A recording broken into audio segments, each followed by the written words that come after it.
दी print के YouTube channel को subscribe करें और ताज़ा अपडेट्स पाने के लिए बेल आइकन दबाएं।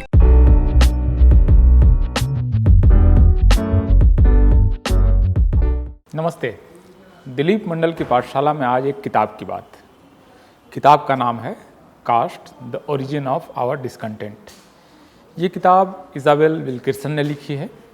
इज़ाबेल विल्किंसन काफ़ी चर्चित लेखिका रही हैं। अफ्रीकन अमेरिकन ओरिजिन की पहली पुलिट्ज़र अवार्ड विनर वो लेखिका रही हैं और इनकी पिछली जो किताब है वो अमेरिका में माइग्रेशन के बारे में है, जो वहाँ पर अलग अलग देशों से लोग आए हैं उसके बारे में। और वार्मथ ऑफ अदर सन नाम की उनकी पहली किताब की भी काफ़ी चर्चा रही है।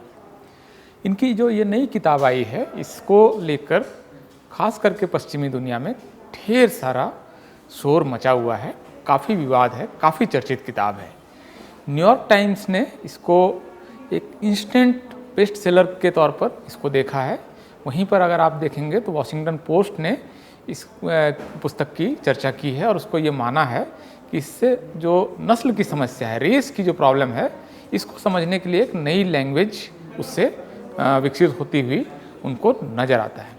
इसके अलावा न्यूयॉर्कर में सुनील खिलनानी ने इसका रिव्यू किया है और उन्होंने भी ये कहा है कि ये किताब जो है ये अमेरिका की नस्ल की प्रॉब्लम, जो रेशियल क्वेश्चन है, और भारत में जो कास्ट की प्रॉब्लम है, इन दोनों को सिंथेसाइज करके देखती है। इसके अलावा द गार्डियन में भी इसका रिव्यू हुआ है। फातिमा भुट्टो ने इसको रिव्यू किया है और उन्होंने कहा है कि एक तकलीफदेह समय को सामने लाती है किताब, लेकिन ये एक ज़रूरी काम है। तो इस तरह से आप देखेंगे कि भारत में अब इसकी चर्चा है या नहीं, इस पर हम आगे चर्चा करेंगे, लेकिन दुनिया में इस किताब की बेहिसाब चर्चा है। ये अपने आप में किताब आने के तुरंत बाद ही इस समय ग्लोबल बेस्ट सेलर में ये किताब इंक्लूड हो गई है और इस किताब को बहुत बड़ा जो एक तरह से इसको एक ऊंचाई मिली। वो जो अमेरिकन टीवी की सबसे बड़ी स्टार हैं ओपरा विनफ्रे, उन्होंने ओपरा विनफ्रे का जो बुक क्लब है उसमें इसको एक सबसे महत्वपूर्ण एंट्री के तौर पर इसको स्वीकार किया और अमेरिका में 100 के आसपास CEOs को और बाकी 400 के आसपास ग्लोबल लीडर्स को उन्होंने ये किताब भेजी है। तो एक तरह से इस किताब की आप देखिए तो आमतौर पर बहुत कम किताबें हैं जिसको इतनी ज़्यादा चर्चा मिलती है, इतनी ज़्यादा एक ग्लोरी मिलती है। तो उन्होंने इस किताब ने अपनी ग्लोरी का एक लेवल हासिल कर लिया है।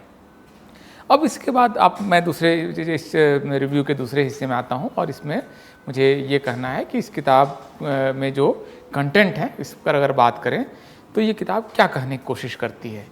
दरअसल ये किताब अमेरिका की जो रेशियल प्रॉब्लम है, जो नस्ल की प्रॉब्लम है, जो कलर के वजह से वहाँ भेदभाव है, इस प्रॉब्लम को ट्रेस करने की कोशिश करती है और इसमें शुरुआती हिस्से में उसकी हिस्ट्री को ट्रेस करने की किताब कोशिश करती है और ये बताती है कि किस तरह से नस्ल भेद की प्रॉब्लम आई।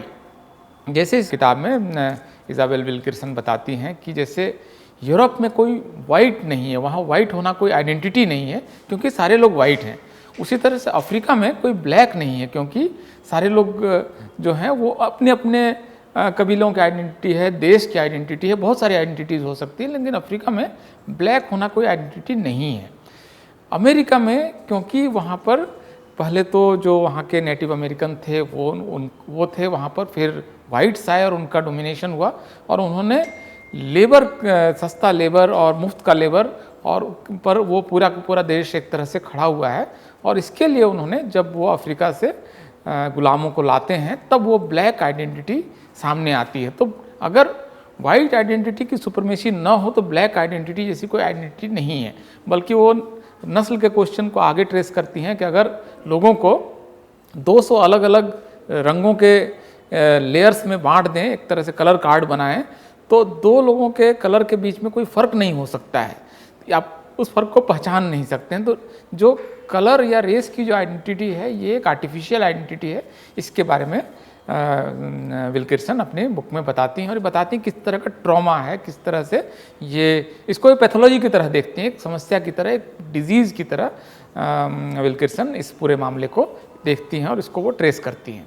लेकिन उनको फिर ये लगता है कि ये जो नस्ल की पूरी प्रॉब्लम है इसको समझने के लिए जो लैंग्वेज है, जिस सिमियोटिक्स के जिस तरीके से जिसको समझने की कोशिश हुई है, या इसकी जो एक तरह से आप देखिए तो इसकी जो एपिस्टेमोलॉजी है, जो इसको समझने का जो ज्ञान का क्षेत्र है, ज्ञान का दायरा है, वो उनको नाकाफ़ी लगता है। इसके बाद वो एक तरह से पूरी दुनिया की तरफ नज़र फैला के देखती हैं कि मैं रेस की प्रॉब्लम को, नस्ल की प्रॉब्लम को किस तरह से समझूं। इसमें उनको दो बड़ी सिमिलरिटीज़ दिखती हैं। और पहली सिमिलरिटी उनको दिखती है नाजी जर्मनी में, जहाँ पर यहूदियों को, वहाँ के रोमा लोगों को, जिप्सीज़ को कमतर इंसान माना जाता है और उनको एक तरह से इंसान ही नहीं माना जाता है, और इसका एक पूरा एक सिस्टम वहाँ पर बनता है नाजी जर्मनी में। तो पहला उनको एक इसकी समानता उनको नाजी जर्मनी में दिखती है। लेकिन ये भी उनके जो इस चीज़ को रेस की प्रॉब्लम को समझने का जो उलझन है, इसको वो वहाँ डिकोड नहीं कर पाती हैं। इसके बाद उनकी नज़र भारत पर पड़ती है, और भारत में उनको एक तरह से वो लैंग्वेज मिलती है जिससे कि रेस की प्रॉब्लम को वो समझ सकें।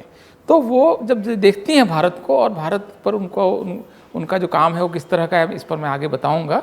तो भारत को देखने के बाद और भारत के जो सोशल सिस्टम को देखती हैं और कास्ट का सिस्टम जो देखती हैं, जिसको वर्णा सिस्टम भी बहुत लोग बोलते हैं, तो यहाँ से उनको एक वो एपिस्टेमोलॉजी मिलती है, वो ज्ञान का एक दायरा मिलता है और वो लैंग्वेज मिलती है, जहाँ से उनको समझ में आता है कि रेस को दरअसल हमको कास्ट सिस्टम की तरह देखना पड़ेगा, तभी समझ में आएगा। सिर्फ ये दो अलग अलग रंग के लोगों के बीच का भेद नहीं है।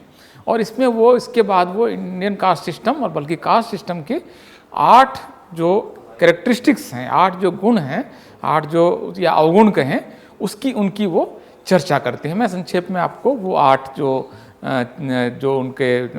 जो उसके कैरेक्टरिस्टिक्स बताती हैं उसको मैं लिस्ट करता हूँ। इसमें वो सबसे पहले बोलते हैं कि ये जो पूरा मामला है, ये दैवी जो एक तरह से डिवाइन तरीके से इसको सेंटिटी दी गई है। जैसे बाबा साहब अम्बेडकर भी कहते हैं कि कास्ट जो है वो रिलीजन के बगैर नहीं आता है। अगर आप कास्ट को इसलिए प्रैक्टिस करते हैं क्योंकि आप उस रिलीजन को मानते हैं जो कि आपको कास्ट सिखाता है।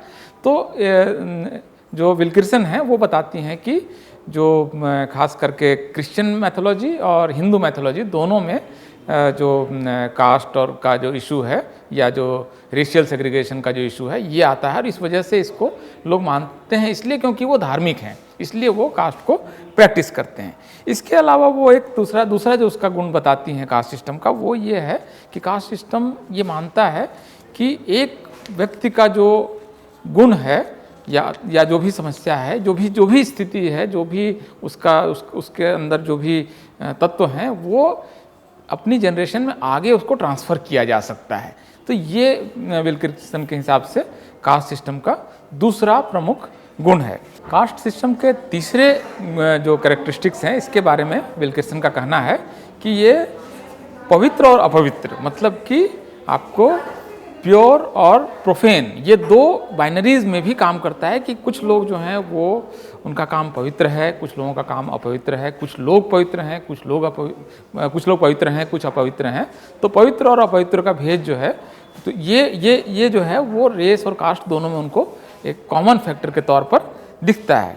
इसके अलावा ये भी है कि इन दोनों में एक गुण है, दोनों कास्ट या रेस के सिस्टम में, कि आप बर्थ के आधार पर उनका काम निर्धारित कर दिया जाता है। जैसे कि इनिशियली जो रेशियल जो नियम वगैरह बने अमेरिका में, उसमें ये बोल दिया गया था कि ब्लैक्स जो हैं वो पढ़ नहीं सकते हैं। ये कितना इंडिया से सिमिलर है, जबकि यहाँ पर भी कुछ कास्ट के लिए पढ़ना लिखना बना था। तो ये एक कैरेक्टरिस्टिक वो बताती हैं। इसके अलावा कई सारे गुण और बता रही हैं, टोटल 8 हैं, जिसमें कि वो एक तो बताती हैं कि ये बहुत इनह्यूमन है और ह्यूमिलिएटिंग है। इसके अलावा उनका ये कहना है कि इसको लागू कराना जो है ये हमेशा कंसेंट से नहीं है, ये हेजेमनी बाई कोयर्सन भी है, ज़बरदस्ती भी इसको लागू कराया जाता है। उसके लिए नियम बनाए जाते हैं। जैसे भारत में भी आप देखेंगे कास्ट सिस्टम जो है उसको ओरिजिनल फॉर्म में, कि आप अगर कोई उसका उल्लंघन करेंगे तो आपको सज़ा मिलेगी, इस तरह से इसको लागू कराया जाता है। और इसके अलावा हायरार्किकल है कि जो अलग अलग लेयर्स हैं वो सिर्फ भेद नहीं है, दोनों वो लेयर्स जो हैं वो सीढ़ियों की तरह है, कोई ऊपर है कोई नीचे है। तो ये 8 गुणों की बात विल्किंसन करती हैं।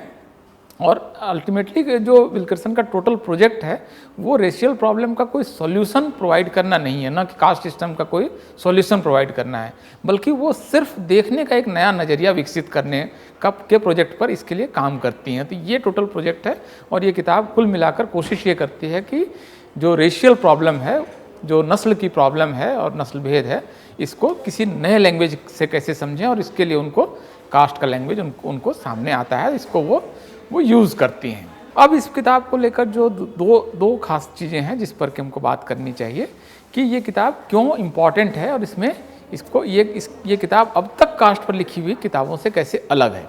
तो देखिए, कास्ट पर बेहिसाब लोगों ने कलम चलाई है। इसमें आपको यूरोपियन स्कॉलर्स हैं, अमेरिकन स्कॉलर्स हैं, इंडियन स्कॉलर्स हैं, बहुत लोगों ने कलम चलाई है। अगर मैं आपको कुछ नाम लिस्ट करूं तो इसमें आपको लुई दुमो हैं, आपको इसमें निकोलस डर्क हैं, इसके अलावा अगर और ग्लोबल जो यूरोपियन या अमेरिकन स्कॉलर्स की बात करें तो गे लॉम्बेट हैं, इसको आपको बायली हैं, इसके अलावा तो ये लंबी लिस्ट बन सकती है। आपको वुगल हैं, जो सेलेस्टिन वुगल जो फ्रेंच स्कॉलर हैं, सेनार्ट हैं, तो बहुत सारे स्कॉलर्स ने इस इशू पर कलम चलाई है। इसके अलावा इंडिया में तो आप देखिए तो आपको GS घुरिये, MN श्रीनिवास ने उस पर कलम चलाई, आपको अंद्रे बेते हैं, वाई सिंह हैं, अब कई सारे लोग, मतलब आपको सब इंडिया में तो आप सब मिलाकर करीब 1000 से ज़्यादा लोगों के स्कॉलरली वर्क इस पर आपको मिल जाएंगे। तो इतने लोगों के बावजूद विल्किंसन की किताब इतना ज़्यादा इसको लेकर इतनी चर्चा क्यों है? इसकी देखिए 3 वजह हैं मेरे ख्याल से, जिसकी वजह से इस किताब की इतनी ज़्यादा इस समय चर्चा है और उस पर बात होना बहुत ज़रूरी है कि इस किताब को क्यों पढ़ें का भी एक तरह से आपको इसका कारण वहाँ पर मिलेगा। तो एक तो ये जो बुक है बाकी किताबों से अलग इसलिए है क्योंकि ज़्यादातर किताबों ने किया क्या है कि कास्ट सिस्टम पर बात करते हुए वो एंशिएंट टेक्स्ट की तरफ जाते हैं, संस्कृत टेक्स्ट की तरफ जाते हैं और वहाँ से वो कास्ट सिस्टम को समझने की कोशिश करते हैं। जबकि कास्ट जो है हम सब लोगों के आसपास एग्जिस्ट करती है। जैसे आपको इतने मॉडर्न समय में भी आपको कास्ट के बेसिस पर अपार्टमेंट बने हुए मिल जाएंगे, किस तरह का सेग्रीगेशन है, इलाके अलग अलग बने हुए हैं, कास्ट के आधार पर मैट्रिमोनियल साइट्स आपको बने हुए हैं। तो ये हमारे आसपास हैं। इसको लेकर डिस्क्रिमिनेशन है, इसको लेकर इतने तरह के अत्याचार हैं, इसके बावजूद कास्ट को टेक्स्ट से समझने की कोशिश जो हुई है वो बाकी लोग वहाँ पर फंस गए हैं। और इस वजह से जैसे DP मुखर्जी जो हैं, धुर्जटी प्रसाद मुखर्जी, उन्होंने कहा कि अगर आप संस्कृत नहीं समझते हैं तो इंडियन सोशल सिस्टम को नहीं समझ सकते हैं। तो इस लेवल तक कास्ट को समझने के लिए और इंडियन सोसाइटी को समझने के लिए टेक्स्ट पर निर्भरता इस लेवल की थी। इसके मुकाबले विल्किंसन क्या कर रही हैं कि वो कास्ट को एक एम्पेरिकली समझने की कोशिश कर रही हैं और वो एथनोग्राफी करती हैं। वो इंडिया आती हैं, इंडिया में लोगों से मिलती हैं, यहाँ लोगों के बिहेवियर को समझने की कोशिश करती हैं। तो ये एक दूसरे तरह का एक एपिस्टेमोलॉजी है, दूसरे तरह का अध्ययन का तरीका है। तो इस वजह से उनकी किताब जो है वो बहुत रिच है, बहुत सारे अनुभवों को समेटे हुए है। वो इवन अमेरिका में उस तरह के सेमिनार्स में जा रही हैं, तो ये सारे अनुभवों को वो समेट रही हैं। ये सिर्फ टेक्स्ट नहीं है जो बाकी सारे लोग करते हैं कि सीधे ऋग्वेद में घुस गए, पुरुष सूक्त में बनाए, ब्रह्मा के मुंह से ये निकला, मतलब वो जो सिंपलिस्टिक रीडिंग है उसके मुकाबले वो एक कॉम्प्लेक्स तरीके से समझने की कोशिश करती है। टेक्स्ट भी है और उनका अपना एक जीवन अनुभव भी है। ये इस वजह से ये किताब एथनोग्राफी भी है, तो इस वजह से ये किताब रिच है। दूसरा जो है वो इस किताब को अलग जो बनाती है वो कास्ट को वो किसी सिस्टम के तौर पर समझने की कोशिश करने की जगह कास्ट को पैथोलॉजी के तौर पर, एक प्रॉब्लम के तौर पर समझने की ये किताब कोशिश करती है। अभी तक वरना क्या था कि लुई दुमो क्या कर रहे हैं? लुई दुमो कह रहे हैं कि कास्ट जो है वो एक आइडियोलॉजी है जिसमें कि प्योर और इम्प्योर की बाइनरी है और इसकी वजह से ये पूरा सिस्टम बना हुआ है। निकोलस डर्क क्या कह रहे हैं? वो कह रहे हैं कि caste is a colonial construct. ये एक पहले भी था लेकिन आज जिस फॉर्म में है वो कॉलोनियल समय में ये निकल कर आया है। तो इस तरह से लोगों ने उसको, जैसे वो आपको घुरिये का प्रोजेक्ट क्या है कि वो उसको वो समझने की कोशिश करते हैं कि मॉडर्निटी के साथ कास्ट कैसे बदला है। MN श्रीनिवास का प्रोजेक्ट है कि संस्कृताइजेशन कैसे आता है और डोमिनेंट कास्ट क्या है। तो सब सिस्टम की तरह समझ रहे हैं, ये कास्ट को बीमारी की तरह समझ रहे हैं जो कि है। तो इस वजह से ये किताब एक अलग तरह का लोकेशन देती है। तीसरी चीज़ जो इस किताब को स्पेशल बनाती है वो है कि वो पर्सपेक्टिव फ्रॉम बिलो है। वो नीचे से कास्ट को देखने की कोशिश करती हैं ऊपर से देखने की जगह। तो ये उनका जो ब्लैक होने की वजह से उनका जो एक अपना stock of knowledge eight hand है वो और बाकी चीज़ों की वजह से भी ये किताब बहुत रिच बन गई है, बहुत समृद्ध बन गई है। तो इस किताब इन सारी वजहों से पढ़ना चाहिए, क्योंकि ये किताब को बहुत सारे लोग नहीं लिख सकते थे। ये विल्किंसन की एक ख़ास नज़र जो उनके अपने बहुत सारे कारणों से आती है, जिसके बारे में मैंने चर्चा की, जिसकी वजह से ये किताब इतनी समृद्ध है, इतनी रिच है। आखिरी बात, इस किताब की भारत में बहुत कम चर्चा हुई है। जब जिस किताब की ग्लोबली इतनी चर्चा है, आप देखिए कि इस पर भारत में अभी तक किसी बड़े पब्लिकेशन ने इसका रिव्यू नहीं पब्लिश किया है, किसी चैनल में इस पर डिबेट नहीं हुई है। तो एक तरह से इसको नहीं देखने का एक इसमें चलन है, और ये क्यों है इसको आप अपने ढंग से समझ सकते हैं। मेरे ख्याल से ये बहुत डिस्कम्फर्ट पैदा करती है, बहुत अनकंफर्टेबल बनाती है। इस वजह से भी इस किताब को लेकर साइलेंसिंग की स्ट्रेटजी मेरे ख्याल से अपनाई गई है, और इस वजह से इस किताब की बहुत चर्चा नहीं है। मैं आपको रिकमेंड करूंगा कि इस किताब के अंश या इसके रिव्यूज़ जहाँ भी मिले आप इसको पढ़िए, सर्च कर कर देखिए, और आपको इस किताब को बहुत जगह मिल जाएगा। मैंने जैसे आपको कुछ जगहों का नाम बताया कि न्यूयॉर्क टाइम्स में, वॉशिंगटन पोस्ट में, न्यूयॉर्कर में, ये सब जगह।